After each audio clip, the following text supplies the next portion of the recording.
क्या इस 3000 अनक्लेम्ड वाले को कैरी फॉरवर्ड कर सकते थे? क्या कैरी बैक कर सकते थे? क्या इस 3000 को रिफंड कर सकते थे? नहीं कर सकते। पर देख लीजिएगा क्वेश्चन लिखा हुआ है tax credit can not be carried back, tax credit can not be carried forward, can not be refunded. ऐसे ऐसा है नहीं? क्या ये 3000 इसमें से माइनस हो सकता है? ये टैक्स क्रेडिट है ये तो बी में से कैसे माइनस करें? तो गलत बात है। अनोखी बात बताऊं, अगर कोई एओपी का मेंबर उसको टैक्स क्रेडिट अलाउ हुआ और टैक्स क्रेडिट अलाउ करने के बाद कुछ रिमेनिंग रह गया तो वो खुद माइनस नहीं कर सकता, कैरी फॉरवर्ड भी नहीं कर सकता, रिफंड भी नहीं कर सकता, दूसरे का तो करना सवाल ही पैदा होगा।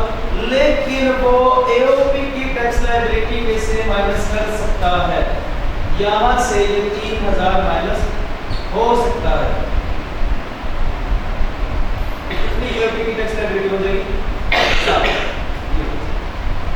है ना जो बड़ी बात। लेकिन बात का पॉइंट क्या बना? A member of AOP undeducted tax credit को कैरी फॉरवर्ड, कैरी बैक या रिफंड नहीं कर सकता, दूसरे मेंबर में ट्रांसफर नहीं कर सकता। कहां ट्रांसफर कर सकता है? एओपी की लायबिलिटी में से माइनस कर सकता है, एओपी की लायबिलिटी में माइनस कर सकता है। पढ़िए पॉइंट 4.5 मिला था उसको सिलेबस के लास्ट में पॉइंट लिखा हुआ। अब ध्यान से पढ़िएगा, पहले पढ़ लें।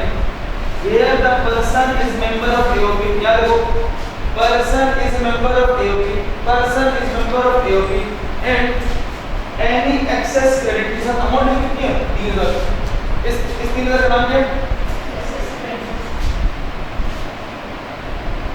इसको कहते हैं एक्सेस इजाफी है जो माइनस नहीं हो सकता। तो कहते हैं any excess tax credit for a tax year may be claimed by AOP। Insert कर ले claimed by AOP मतलब माइनस, claimed by AOP मतलब माइनस। तो एक्सेस टैक्स क्रेडिट कहां से माइनस होगा? AOP कर सकता है।